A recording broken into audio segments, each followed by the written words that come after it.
নমস্কার, কেমন আছো সবাই? আমার আরেকটি ব্লগে তোমাদেরকে জানাই অনেক অনেক ভালোবাসা আর অনেক স্বাগত। আর আজকের ভিডিওটা স্কিপ না করে পুরো ফুল দেখার অনুরোধ রইল। আর আমার অনেক মিষ্টি মিষ্টি দিদিভাইরা আছো আমার প্রিয় যারা, তারা কিন্তু একটা লাইক করে ভিডিও কন্টিনিউ করো। আর কিছু কিছু নতুন নতুন দিদিভাইরা আছো যারা কিন্তু ভিডিওটা দেখো কিন্তু একটা লাইক করতে ভুলে যাও, তাই তোমাদেরকে অনুরোধ করছি একটা লাইক করে তারপরে ভিডিওটা কন্টিনিউ করো, তাহলে কিন্তু তোমরা লাইক করতে আর ভুলবে না। আর আমি কিন্তু যার ভিডিও দেখি সবার প্রথমে একটা লাইক করে তারপরে ফুল ওয়াচ করে তারপরে কিন্তু একটা কমেন্ট করি, কেননা আমি জানি একটা ভিডিও অনেক কষ্ট করে বানাতে হয়। সকালে ঘুম থেকে উঠেছি দেখো, আর রান্নাঘরটা কি সুন্দর গোছানো রয়েছে। আর সকালে উঠে যদি আমরা গোছানো গোছানো রান্নাঘর দেখি তাহলে কিন্তু দেখবে আমাদের কাজ করার এনার্জিটা কোথা থেকে যেন আপনি আপ চলে আসে, তাই না? আজকে একটু ছোলা আলু করব, আমার ছেলে বলছে আজকে এই ছোলাগুলো খাবে, কাবলি ছোলা খাবে না, যার জন্য এটা ভিজিয়ে রেখেছিলাম রাত্রিরে। আর ওই স্কুলে রুটি নিয়ে যাবে। আর এখন কিন্তু আবার সেই প্রথমে মানে সেটা যেরকম রুটিন তোমাদের সঙ্গে শেয়ার করতাম, আবার সেই রুটিন শেয়ার করছি। আর 1 মাস হয়েছে ছেলের গরমে ছুটি ছিল স্কুল, আবার কিন্তু স্কুল খুলে গেছে। আর আমার সেই পুরনো রুটিন আবার কিন্তু ফিরে চলে এসেছি। ওই সকালে তাড়াহুড়ো করে ঘুম থেকে উঠে ফ্রেশ হয়ে স্নান করে আগে কিন্তু রান্নাবান্না করতে হয়। আর ছেলে স্কুলে রুটি নিয়ে যাবে টিফিনে, যার জন্য কিন্তু রুটি বানাচ্ছি। আর আমাদের এখানে রাজস্থানে কিন্তু কেউই ভাত খায় না, সবাই রুটি খায়, যার জন্য আমার ছেলেও কিন্তু স্কুলে রুটি নিয়ে যায়। আর সবাই যদি রুটি খায় ও একা ভাত নিয়ে যায় তাহলে কি ভালো লাগে? যার জন্য আমার ছেলে কটা ভাত খেয়ে যাবে বাড়ি থেকে আর স্কুলে রুটি নিয়ে যাবে। স্কুলে অনেকটা টাইম থাকে তো, যার জন্য একটু ভারী খাবার খাইয়ে তারপরে ওকে স্কুলে পাঠাই। কেন অনেকটা সময় বাচ্চা আমার স্কুলে থাকলে কিন্তু খিদে পেয়ে যায়, ও খেতে চায় না, তবুও না আমি জোর করে খাইয়ে দিই। আর আটা মাখানো হয়ে গেছে, আটা যত ভালো মাখানো হয় রুটি কিন্তু তত সুন্দর ফোলে। আর রাত্রিরে কিন্তু আমি সব সময় এঁটো বাসন ধুয়ে রেখে দিই। শীত আমাদের এখানে কিন্তু শীতও যেমন বেশি পড়ে, গরমও কিন্তু তেমন বেশি পড়ে। আর যখন অনেক শীত পড়ে তখনও কিন্তু বাসনগুলো আমি রাত্রে ধুয়েই রেখে দিতাম। আমি কিন্তু কখনো রাত্রে এঁটো বাসন রান্নাঘরে রাখিই না। যদি কখনো বিশাল এমার্জেন্সি হয় কিংবা শরীর খারাপ হলো সে ব্যাপার আলাদা। কি জানো তো, রান্নাঘরে কিন্তু কখনো এঁটো বাসন রাখতে নেই। এতে কিন্তু সংসারে মানে নেগেটিভ এনার্জি আরও বৃদ্ধি পায়। সব সময় কিন্তু রান্নাঘর পরিষ্কার পরিচ্ছন্ন করে তারপরে কিন্তু রাত্রে শুতে যেতে হয়। গ্যাস ওভেনটা তো রাত্রিরে একবার পরিষ্কার করেছিলাম, সকালে আবার একটু পরিষ্কার করে নিচ্ছি, কেন গোপাল সোনা রান্নাবান্না করতে হয় তো যার জন্য। আর তরকারিতে যে গরম জল দেবো সেটা কিন্তু বসিয়ে দিয়েছি। আর ওদিকে দেখো ওই বাসনটায় ওই যে ছোলাটা সেদ্ধ করেছিলাম সেটা রেখে দিয়েছি। আর আজকে কিন্তু একদম সিম্পল নিরামিষভাবে ছোলা রান্না করব। এই ছোলা কিন্তু পেঁয়াজ রসুন দিয়ে রান্না করলেও খুব ভালো লাগে। তা আমাদের গোপাল সোনা আছে তো, গোপাল সোনার জন্য তো সব কিছু নিরামিষ করতে হয়। আর আমার বর আমার ছেলে এরা তো খেতে চায় না পেঁয়াজ রসুনের সবজি, যার জন্য কিন্তু মানে সব সময় পেঁয়াজ রসুনের সবজি আমি রান্নাও করি না। বেশি পেঁয়াজ রসুন খেলে জানো তো আমাদের কিন্তু খুব অ্যাসিডিটির প্রবলেম হয়। শুকনো লঙ্কা খেলে কিন্তু কিছু হয় না, কিন্তু পেঁয়াজ রসুন দিয়ে সবজি রান্না করলে কিন্তু আমাদের গ্যাস হয়ে যায়। আর ছেলে যদি স্কুলে যায় তো আমার ছেলেকে জানো তো কখন আমি পেঁয়াজ রসুন দিয়ে স্কুলে লাঞ্চ দিই না, কেন অনেকটা সময় যদি সবজি ঠান্ডা হয়ে যায় সেটা খেলে আবার গ্যাস হতে পারে। এদিকে রুটি বানিয়ে নিয়েছি, আর জানো তো রুটিগুলো মানে খুব সুন্দর কিন্তু ফুলেছে আজকে। আর রুটি বানানোর সময় যদি রুটিগুলো না ফোলে, তোমাদেরকে তো বলেছি আমার মনটা একদমই ভালো লাগে না। আর কষ্ট করে রুটি বানানোর সময় যদি রুটিগুলো না ফোলে মনটা তো খারাপ হয়, তাই না? আর আজকে কিন্তু আমার সব কটা রুটিই ফুলেছে, তোমরা তো দেখতেই পাচ্ছ। আর দেখো এত কষ্ট করে আমরা যে ভিডিও বানাই, এখন সেই ভিডিওগুলো যদি কেউ ক্লিক করে পুরো ভিডিওটা না দেখে ফুল ওয়াচ না করে, আর অনেকে কি করে একটা কমেন্ট করে কিন্তু একটা লাইক করতে ভুলে যায়। দেখো অনেক কষ্ট করে কিন্তু একটা ভিডিও বানাতে হয়, সেই ভিডিওটা যদি কেউ লাইক না করে তাহলে কি ভালো লাগে তোমরাই বলো? আর ছেলেকে এখন ভাত দিয়ে দেবো আর একটু তরকারি নামিয়ে রেখেছি, ওটা ঠান্ডা করে নেব। আর যারা কিন্তু ভিডিও বানাও তারা তো জানো যে একটা ভিডিও কত কষ্ট করে বানাতে হয়। একটা ভিডিও মানে অনেকক্ষণ ধরে ভিডিও বানানো, এডিটিং করা, ভয়েস ওভার করা, তোমরা তো সবাই জানো, যারা যারা ভিডিও বানাও তারা তো সবাই এগুলো জানে, কিন্তু জেনে বুঝেই যে লোকের ভিডিওতে এরকম মানে স্কিপ করে চলে যাওয়া, তারপরে ভিডিওটা মানে পুরো ফুল না দেখা, কমেন্ট করে একটা লাইক না করা, এগুলো কিন্তু একদমই ভালো না। কেননা দেখো সবাই কিন্তু কষ্ট করে বানায়, তাই না? একটা লাইক একটা কমেন্ট এগুলো করলে কিন্তু আমাদের মনটাও ভালো হয়ে যায়, তাহলে আমরা আমাদের কষ্টের যে ফলটাও কিন্তু পাই, তখন মনে হয় যে ভিডিও বানানোর আগ্রহটা কিন্তু আমাদের বাড়ে। আর এরকম যদি সবাই করে সবার সঙ্গে বলো, অনেক অনেক দিদিভাইরা আছে যারা কিন্তু বলে যে অনেক কষ্ট করে ভিডিও বানানোর পরে ফুল ওয়াচ হয় না, তারপরে অনেকে লাইক করে না, এটা কিন্তু একদমই করা উচিত না। ছেলে কিন্তু রেডি হয়ে গেছে, খেয়ে দিয়ে সব হয়ে গেছে কাজবাজ, আর এখন চলে গেছে, আর পাপা নিয়ে গেছে স্কুলে। আর বাইরেটা দেখো পুরো পাতায় কিন্তু একদম ভরে গেছে। আর আমাদের ঘরের সামনে জানো তো এরকম প্রত্যেক দিন ঝাড় দিতে হয়, আর সামনেটা দেখো পুরো ঝাড় দিয়ে নিয়েছি। আর আমাদের ঘর বাড়ির সঙ্গে সঙ্গে কিন্তু আমাদের ঘরের সামনেটা, আমাদের আশপাশটাও কিন্তু পরিষ্কার পরিচ্ছন্ন করে রাখতে হয়।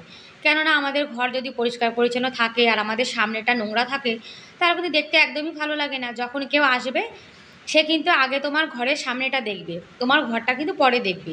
যার জন্য বাইরেটা কিন্তু পরিষ্কার রাখতে হয়। আর অনেকে ভাবে যে রাস্তাও কি ঝাড় দিতে হয়, দিতে হয়, না দিলে কিন্তু দেখতে সুন্দর লাগে না।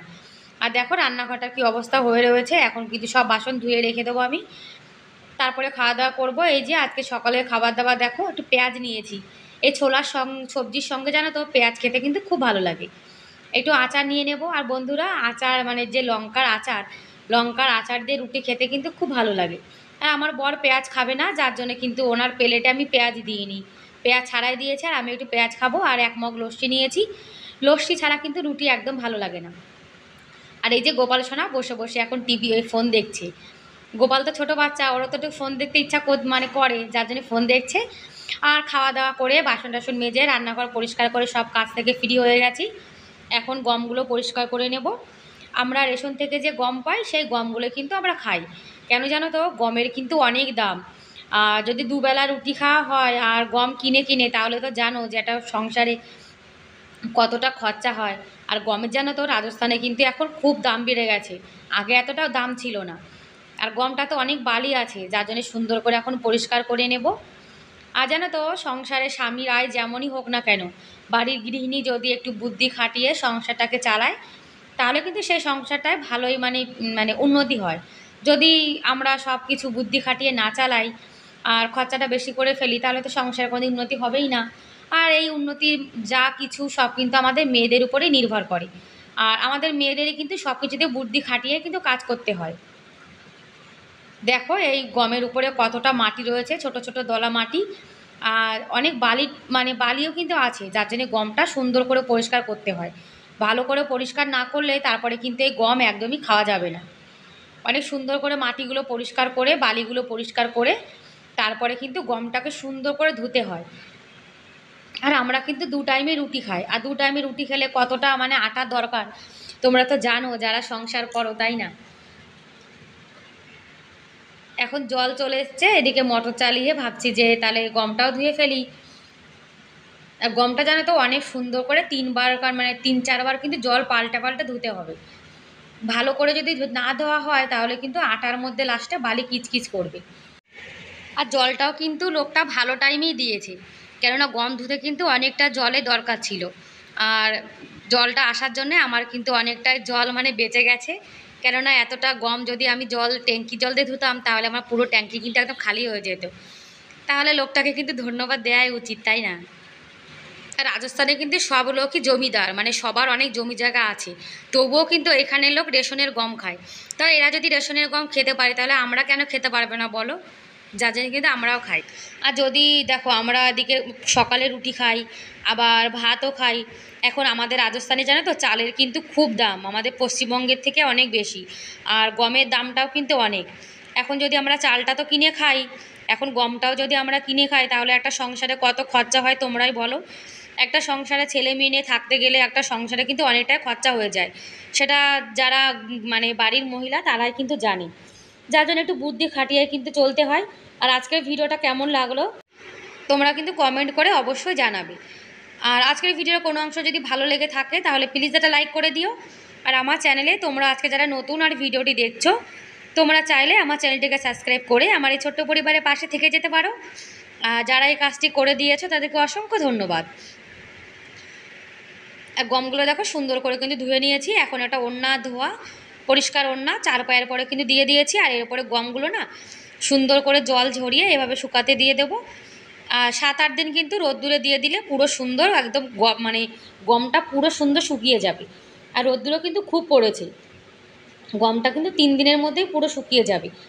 আর পাখি টাখি তো একটু আছে, এই পাখিগুলোর দিকে একটু লক্ষ্য রাখতে হবে, তা না হলে কিন্তু পাখিগুলো গম খেয়েও যাবে, এরপরে পটিও করে যাবে। যার জন্য কিন্তু লক্ষ্য রাখতে হয়, যার জন্য ঘরের সামনে দিয়ে দিয়েছি, ছাদের পরে দিইনি। ছাদের উপরে দিলে কিন্তু কখনো ময়ূর এসে সব গম কিন্তু খেয়ে চলে যাবে, সেজন্য সামনে দিয়ে দিলাম, কোনো পাখিটাকে আসলে কিন্তু দেখা যাবে। আর জানো তো আমাদের এখানে ময়ূরও কিন্তু খুব ডিস্টার্ব করে। এই যে গম রোদ্দুরে দিয়েছি, এগুলো যদি লক্ষ্য না রাখি তাহলে কিন্তু এসে সব খেয়ে যাবে। আর রেশনের গমগুলো কিন্তু ভালোই হয়, শুধু কি জানো তো এর মধ্যে একটু বালি বালি থাকে, আর রাজস্থানে তো এমনি বালি, আর বালির দেশে সব জিনিসে তো বালি হবে, যার জন্য কিন্তু সুন্দর করে ধুয়ে রাখতে হয়। আর দেখো আমি কিন্তু যার ভিডিও দেখি পুরো ফুল ওয়াচ করি, আর একটা লাইক করে কিন্তু ভিডিওটা দেখি। তোমরা অনেকে আছো লাইক করতে ভুলে যাও, তা তোমাদেরকে অনুরোধ করছি প্লিজ একটা লাইক করে দিও। এই যে গোপাল সোনা বসে বসে এখন খেলা করছে আর টিভি দেখছে, কুলারটাও কিন্তু চালানো রয়েছে, কেননা খুব গরম তো, আর ঘরটাও গুছিয়ে নিয়েছি, আর পুরো সংসারের কাজবাজ করে আবার গমটাও ধুয়েছি, অনেক কষ্ট হয়ে গেছে কিন্তু। আর গরম তো খুব পড়েছে, গম ধুতে ধুতে জানো না আমি কিন্তু পুরো ঘেমে একদম স্নান হয়ে গেছি। আর কি করব বলো, এখন যদি কাজটা আমি না করি তাহলে কে করবে, যার জন্য কষ্ট করে একটু মানে সংসারের জন্য কিছু কষ্ট তো করতেই হয়। আজকে দুপুরে রান্না করব মুসুরির ডাল, আমের চাটনি আর উচ্ছে আলু ভাজা। উচ্ছে আলু ভাজা আমার ছেলের কিন্তু খুবই পছন্দ। আর এদিকে হিটারে কিন্তু রান্নাটা বসিয়ে দিয়েছি, একবারে রান্নাবান্না করে তারপরে আবার একবার স্নান করে নেব। সকালে কিন্তু একবার স্নান করে রান্নাবান্না করেছি, তারপরে গম ধুয়েছি, তো গম ধোয়ার পরে পুরো ঘাম হয়ে গেছে, তারপরে রান্না করে আবার ঘেমে যাব, তারপরে একবারে স্নান করে তারপরে খাওয়া দাওয়া করে নেব। এদিকে দেখো ভাতটা হয়ে গেছে, কুকারে কিন্তু মুসুর ডাল সেদ্ধ বসিয়ে দিয়েছি, আর ইন্ডাকশান ওভেনে আম সেদ্ধ বসিয়ে দিয়েছি। এদিকে দেখো হিটারে কিন্তু উচ্ছে আলু ভাজাটা বসিয়ে দিয়েছি, আর স্টুলটা দেখো একটা ছোট্ট 4 পায়ের মতো, মানে আজকে কিন্তু আমি 3-4 দিকে রান্না বসিয়ে দিয়েছি। রান্না বান্নাও কিন্তু অনেক তাড়াতাড়ি হয়ে গেছে, কেননা গ্যাসে হিটারে ইন্ডাকশান ওভেনে 3 দিকেই বসিয়ে দিয়েছিলাম, যার জন্য রান্নাবান্না কিন্তু তাড়াতাড়ি হয়ে গেছে। আর গরমে জানো তো কষ্ট করে আর রান্নাবান্না করতে ইচ্ছা করে না, কিন্তু এখন পেটের দায় রান্না তো করতেই হবে। এখন বাসনগুলোও কিন্তু সব ধুয়ে নেব, জামা কাপড়ও ধুয়ে দিয়েছি, আর আমার স্নান টানানো কিন্তু হয়ে গেছে। স্নান টানান করে এখন আসলাম, পুরো গাটা না মানে ওই গম টম ধুয়েছি, গম ধুয়ে তারপরে রান্না করে পুরো গা একদম ঘেমে গেছিলো। আর এই যে এখন পুরো ফ্রেশ হয়ে গেছি, এবার পরে খাবো, মানে যতক্ষণ স্নান না করছিলাম না একদমই ভালো লাগছিল না। আর ছেলেও চলে এসছে এর মধ্যে স্কুল থেকে, এত গরম ভীষণ। ঠিক আছে বন্ধুরা, তাহলে আজকের মতো এ পর্যন্তই, দেখা হবে পরের ভিডিওতে। ততক্ষণ তোমরা অনেক ভালো থেকো, সুস্থ থেকো, বাই বাই।